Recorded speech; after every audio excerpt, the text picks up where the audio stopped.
La scène ressemblait à un film. Maria regardait par la fenêtre lorsqu'elle reconnut la voiture de son mari garée dans la rue. Un sourire malicieux se forma sur ses lèvres. C'était l'occasion idéale de faire une blague à Bogdan après si longtemps sans blague entre le couple. Elle se cachait en silence, comptant le surprendre avec une frayeur bon enfant dès son entrée. Mais ce qui était censé être une simple blague a pris une tournure inattendue lorsqu'elle a vu qui était assis sur le siège passager à côté de lui. Le cœur manqua un battement. Le sourire se figea. Et puis, les mots qu'il a entendus lui ont fait l'effet d'un couteau dans la poitrine. Chaque famille a ses histoires, celles qui marquent à jamais. Celui-ci fait cependant partie de ceux qui nous font remettre en question tout ce que nous pensions savoir sur l'amour, la loyauté et la confiance. Maria tourna la clé dans la serrure avec les mains tremblantes, sentant le poids d'une mauvaise intuition. Il était absolument certain d'avoir verrouillé la porte en partant le matin. C'était une habitude presque obsessionnelle. Mais voilà, la porte s'est ouverte, comme une sinistre invitation. Un frisson lui parcourut le dos. Chaque pas dans l'appartement était une torture. Le silence, trop dense, semblait cacher quelque chose. Elle se retint de faire du bruit, ses yeux scrutant la pièce à la recherche de tout ce qui pourrait être utilisé comme arme si elle avait besoin de se défendre. Rien. Juste du vide et l'ombre d'un doute qui grandissait à chaque seconde. Elle décide alors de se faufiler dans la cuisine, comme si le sol pouvait la trahir à tout moment. C'est à ce moment-là qu'il l'a entendu. Un gémissement étouffé, suivi d'un rire retenu. Le sang se glaça. Pendant un instant, il songea à courir, à faire comme s'il n'avait rien vu. Mais curiosité ou était-ce du masochisme? Était plus fort. Le cœur dans la gorge, il poussa la porte de la chambre et... Ils étaient là. Bogdan, son mari, et Sonia, sa meilleure amie, échangeant des regards complices, comme si le monde tournait uniquement autour de ce moment de connivence. « Tu es tombé dans le piège, hein » a-t-il plaisanté en se levant, le sourire aux lèvres. « Nous commencions à penser que vous ne le remarqueriez jamais. » Maria sentit le sol disparaître sous ses pieds.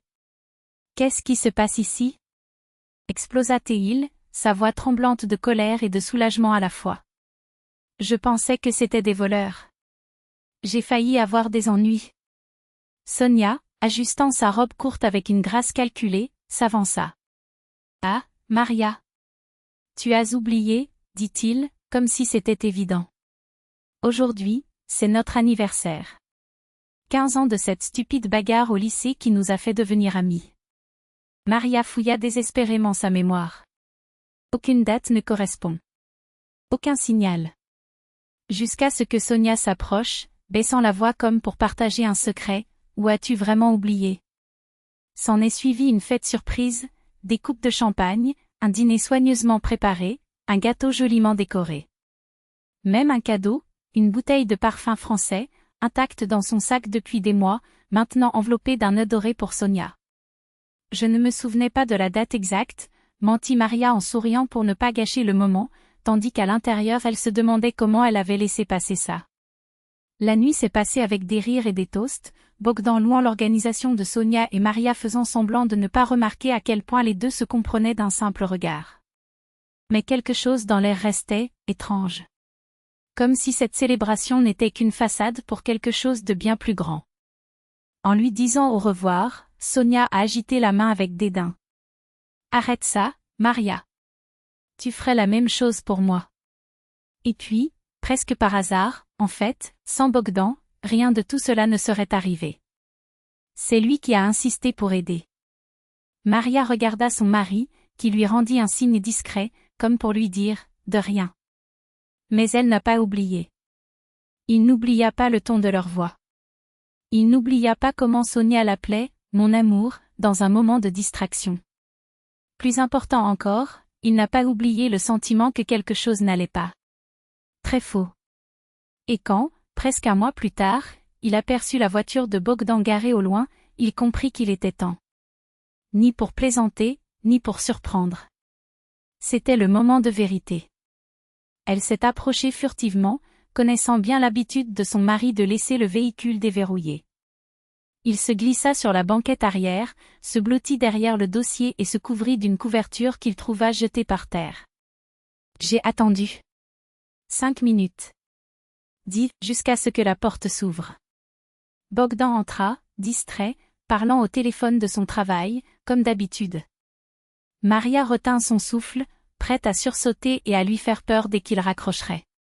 Mais ensuite, la portière du passager s'est à nouveau ouverte. Une odeur familière envahit l'espace. Ces mêmes parfums français. Et puis, la voix de Sonia, douce comme un poison, « Désolé, je suis en retard, patron. Ce vieux têtu n'accepte pas que je le quitte. » Le rire de Bogdan était guttural, possessif. « Tais-toi, Sonia. Tu es à moi. » Maria sentit le monde s'effondrer. S'ensuit une conversation qui brûle comme de l'acide, promesse d'un avenir ensemble, mépris pour la « femme idiote » qui soutient ses caprices, projet de se débarrasser de Maria dès que l'argent de son beau-père son argent sera en sécurité. Elle n'est qu'un tremplin, mon amour. Bientôt tu auras tout ce que tu mérites, murmura-t-il, tandis que Sonia riait triomphalement. Maria n'a pas pleuré. Il n'a pas crié. Elle se figea, comme si l'air lui-même était devenu toxique. Lorsqu'ils sortirent enfin de la voiture, elle attendit, comptant les secondes comme des années. Alors seulement, les mains tremblantes, il ouvrit la porte et prit une profonde inspiration, comme s'il sortait d'un cauchemar. Mais ce n'était pas un rêve. Le taxi l'a emmené directement chez ses parents. Les mots sortaient en sanglots, trahison, humiliation, années de mensonges. Le père, d'abord furieux contre sa fille de ne pas avoir vu, ce salaud, plus tôt, a fini par sécher ses larmes et passer à l'action. Pendant que Maria rédigeait la demande de divorce d'une main ferme, il se rendit à l'appartement, son cadeau de mariage et attendit. Bogdan arriva souriant, sans se douter de rien. Jusqu'à ce qu'il aperçoive son beau-père assis dans le salon, immobile comme une statue. « Qu'est-ce qui ne va pas, mon vieux ? Maria ne t'a-t-elle pas proposé un café ?» a-t-il plaisanté, jusqu'à ce qu'il remarque le silence de mort. « Elle ne t'offrira plus rien, espèce d'ingrat », grogna son père. « C'est fini. Tu as 1 heure pour faire tes valises et disparaître de nos vies. » Les arguments de Bogdan, excuses, justifications, menaces se heurtent à un mur. Sonia ? Licenciée sur le champ, grâce au contact du père de Maria. L'appartement ? Loué par une connaissance de la famille, qui avait déjà les clés. Argent ? Pas un centime. Le lendemain, Maria rentra chez elle.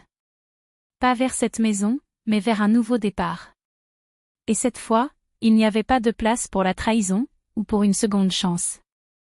L'appartement était vide lorsque Maria ouvrit la porte. Il savait que Bogdan ne serait pas là, son père le lui avait déjà assuré, mais l'absence totale de ses affaires, comme s'il n'avait jamais existé, était un coup de poing dans le ventre. Ça faisait mal, oui. Parce que, peu importe à quel point la trahison lui avait déchiré le cœur, elle avait aimé cet homme. Perdre d'un seul coup un mari et un meilleur ami n'était pas quelque chose qui pouvait être surmonté en un jour. Mais il n'y avait aucun regret. Juste une cruelle clarté, elle avait été aveugle. Si elle avait été un peu plus intelligente, un peu moins confiante, elle aurait vu les fissures sur la façade de cette amitié pourrie. Il aurait remarqué les regards, les soupirs, les mensonges qui s'accumulaient comme de la poussière dans les recoins de sa propre vie. Le divorce ? Rapide comme un claquement de doigts. Une fois de plus, son père avait déplacé les fils et cette fois, elle l'a même remercié. Je n'avais pas la force de mener des batailles juridiques, des explications humiliantes dans les couloirs des forums. Je ne voulais pas voir la pitié sur les visages des autres. Les amis ont disparu. Tous. Sauf un. Sonia l'attendait à la porte de l'immeuble, le regard injecté de haine, les ongles enfoncés dans la veste de Maria comme des griffes. Satisfait, espèce d'égoïste ? Tu as détruit ma vie. À cause de toi, j'ai dû retourner dans ma ville natale comme un voleur, honteux. Ton père a répandu ma réputation comme une poubelle. Que as-tu gagné avec ça ? À qui as-tu fait le plus de mal ? J'étais le seul à t'avoir compris, et maintenant tu n'as plus personne. Maria n'a pas hésité. Il la poussa si fort que Sonia faillit tomber au sol. Est-ce que j'ai détruit ta vie ? Tu te regardes dans le miroir, espèce d'hypocrite. Tu enviais ce que j'avais, Tu faisais semblant d'être amical tout en convoitant mon mari. Pensais-tu que je ne le remarquerais pas? Que j'étais si stupide? Votre compréhension n'était qu'un masque pour cacher votre cupidité. Vous avez creusé votre propre tombe. Aujourd'hui, je vous pardonne par pitié. Mais si vous vous présentez à nouveau devant moi, je jure que vous le regretterez. Bogdan a également essayé. Il est arrivé quelques jours plus tard, avec des fleurs fanées et un discours répété sur la seconde chance.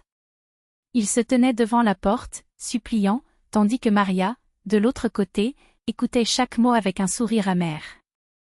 Il n'a pas répondu. Il ne s'est pas ouvert.